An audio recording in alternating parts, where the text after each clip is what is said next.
一つ目、金が残る人は気分で金を動かさん人です。機嫌がええ日も荒れてる日も同じ額しか使わん。感情を通さへん癖が後で静かにさになります。二つ目、貯金いうのは我慢やのうて距離の話です。欲しいもんと自分の間に一泊置ける人だけが残せます。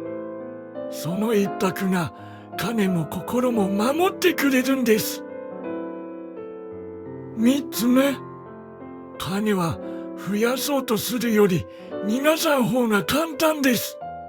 才覚がなくてもええ。まず減らさへん癖を持つことです。